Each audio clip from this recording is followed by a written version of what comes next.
Happy New Year. Welcome back to my crafty hen house. My name is Elaine. Today I brought you into the house and into the kitchen. I'm going to go over some of the things that I have stocked up on in my pantry. I've put a lot of things in glass jars so that I could store them, such as my flours, my sugars, a lot of my pastas. So let me show you what I have in my pantry. This is my main pantry. It is 4 foot wide with 1 foot deep shelves. You can see there's 1, 2, 3, 4, 5 shelves. And I put most of my dry goods in canning jars. The back row of the canning jars are 1/2 gallon. And all of the lids are your standard ball lids that have a rubber gasket inside so that it will protect any of my dry goods from weevils or ants with my sugars. And I have grits, there's orzo, there's cornmeal, there's jasmine rice, there's barley. I have different types of flours. Organic coconut flour. This is regular all-purpose flour, and I love these jars. I wish I could find more. This amber color really helps keeping the sunlight out of a lot of your flour products. These are oats, and I have a little bit left in this container to fill up. I do my pastas, my breadcrumbs, everything is labeled, and I've labeled most of the jars with a Sharpie marker, and it stays on. It'll come off with rubbing alcohol. And a lot of my glass jars, I'm also able to put on what is in the jar. This is Bisquick. And on the side, I've written the directions for if you want to make waffles, and I turn it up and you can make pancakes. This is just more convenient than putting the labels inside when you empty out the boxes. Same with the grits. This is jasmine rice, and I put the instructions on a little label on top for anybody that wants to make some rice and doesn't know how. There are some items that I've included the packing slip. As you can see, I cut that out. These are northern beans, and it tells exactly what to do if you want to process them quickly or overnight. The labels I cut out and put right inside the jar. There's also cornmeal. Up here I have, these are little jars that have snack mixes in. They also have my raisins, my sunflower seeds, or sunflowers, and there's some more snack items. These labels or lids are nice and convenient so that you can just take them off. We go through this pretty quickly. There's pecans that we use with our oatmeal. This is salts, so the salts stay nice and dry. And then up here I've put cereals. This is my granola cereals and some regular brand cereal.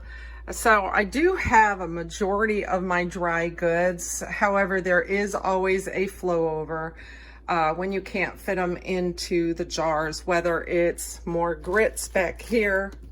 Up here we have brown sugar, and then I have some granulated sugar here.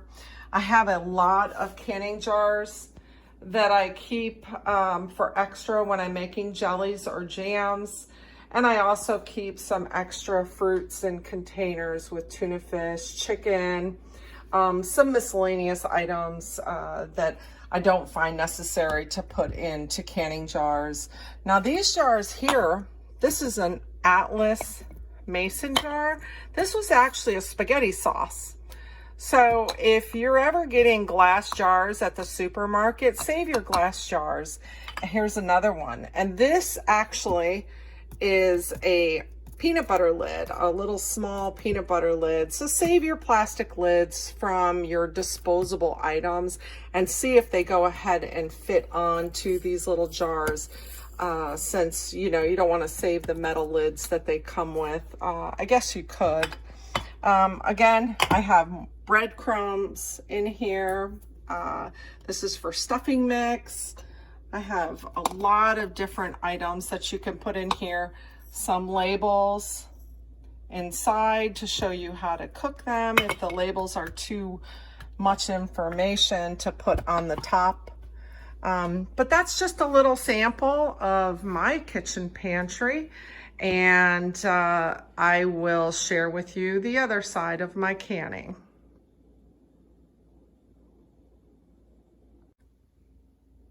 Now, this is my break front, or hutch, you would call it, in the other half of my kitchen. And I also use my canning jars here with a lot of my dry beans or sesame seeds. And if you've seen the earlier videos where I did the dehydrating, I put all of those items here. And not only is it aesthetically eye-pleasing as a decoration, but it's also very useful that I can store my items up here on this shelf, as well as a lot of my canned items. This is all of my jellies and my jams that I have left over from the holidays. And I also store a lot of my honey when my bees are producing on this hutch. I just think that it's best to have items that are on the hutch that are useful and that I don't have a lot of unnecessary dust catchers. Now let me show you where all my canned goods are. And this would be my canned goods and my salad dressings, my ketchups, my A1, anything that is stable on its own that I don't have to worry about the shelf life or weevils or ants.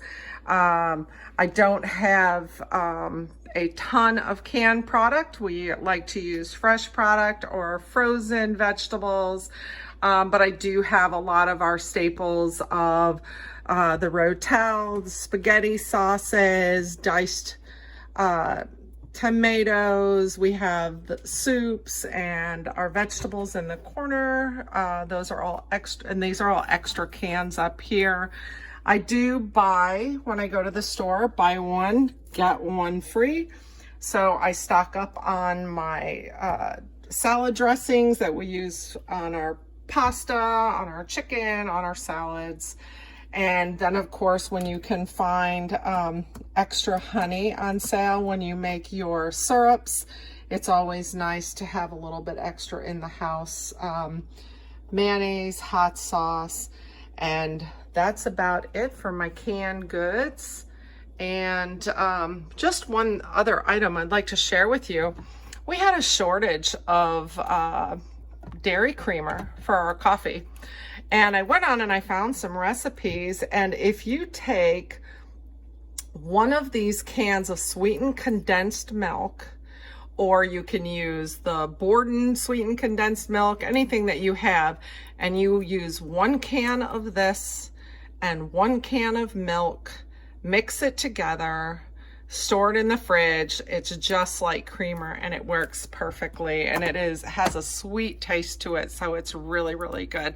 If you don't like it as sweet, you can add a little bit more milk, but therefore that's why there's so many of those in there. But that was temporary. That was a good thing. But I do know now that I can make creamer if I can't find any in the dairy section at the supermarket.